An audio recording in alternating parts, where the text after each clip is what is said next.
Excited to welcome in Cami Kepke from Flames Nation. She works on the post-game show. She was filling in on Barnburner for a couple of weeks as well, and there is a lot to talk about when it comes to this Calgary Flames team, Cami. It's been a dream first half of the year for Craig Conroy and company, but for you, watching this team game in, game out, what's been the most surprising start of this first half? You know, just the atmosphere around the team has been such an improvement from last year. Remember, 2023-24 was such a disaster that after the Heritage Classic in Edmonton, the team was actively sending down players like Matt Coronato because it's like, we don't want to mess up their development by just having them be around this atmosphere. But we've seen veterans playing some of the best hockey of their careers, particularly Jonathan Huberdeau playing his best hockey as a Flame, and the emergence of some young players and a potential Calder candidate and one Dustin Wolf.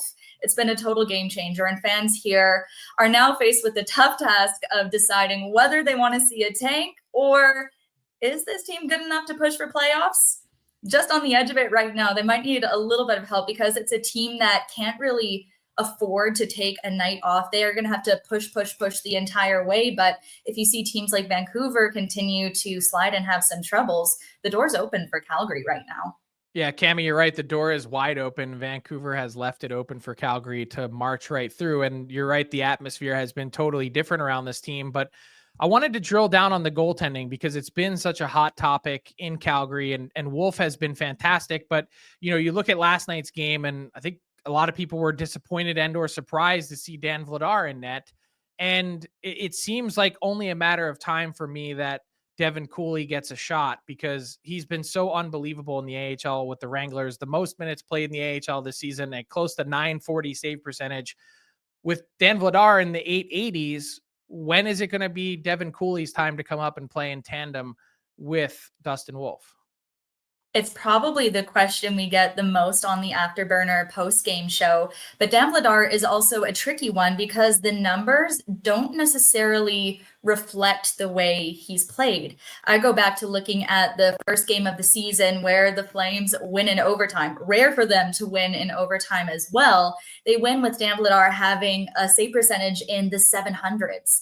And then they'll lose a game where he's in the 900s. There's also been conversation about whether Dan Vladar is getting some of the more difficult starts, whether Wolf has been shielded a little bit, which is leading to some of those better numbers.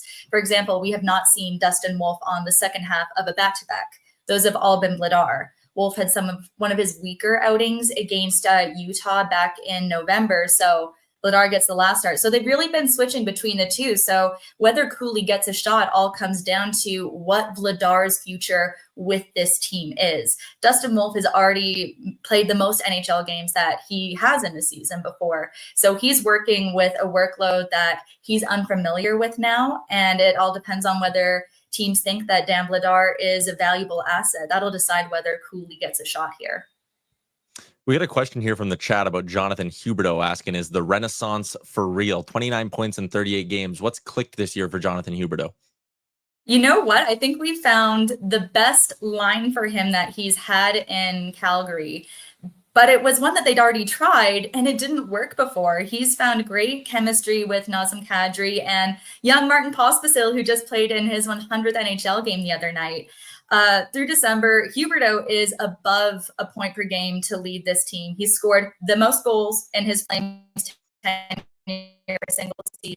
Not on track to. He already has. It is early January. He already has 16 goals for his most productive season as a Flame. He's on pace for about 35 now. I'm not ready to call him a power forward, as some people have talked about recently, but Huberdeau has really rounded out a lot of aspects of his game that we didn't see in previous seasons. So I think the contract is never going to look good, but this is kind of as good as it can get.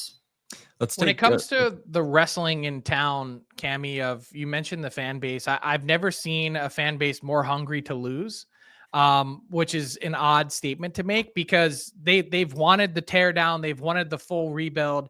And yet I think this season is probably a really good example of why that probably never would have worked in Calgary. There's just the vets, there's too many of them. They're playing too well. And now they've added some players that this team probably never would have bottomed out. So when you add all those things up and this team has an opportunity now in a window to get in, we know they're looking for a center, but could you see the Flames looking to add on the wing? Because if there's one thing, it's not going to be the goaltending that's going to keep Calgary from getting into the playoffs. It's going to be their scoring, because they're 28th in the league in offense. Oh, the scoring is tough. They're definitely here by the grace of some strong coaching decisions and goaltending. I think it's going to be difficult for the Flames to get in. I don't know if Craig Conroy really wants to pivot to try to make this a playoff year.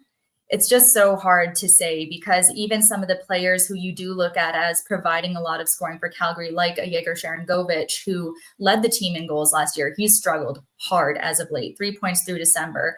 So I think Flames fans will have an idea of what direction the team is looking to go when it comes to the trade deadline. But if there's one thing this Flames team is going to do, it's the opposite of your expectations. That's the one thing that's held true in my time here.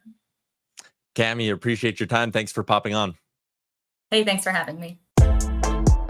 What's up, hockey fans? If you enjoyed that video, then you need to be hitting the subscribe button right here at Daily Faceoff. Exclusive interviews and analysis from our hockey insider Frank Seravalli, fantasy updates from Brock Sagan, and a daily live show at noon Eastern, Monday through Friday. You don't want to miss any of the fantastic content, so hit that subscribe button.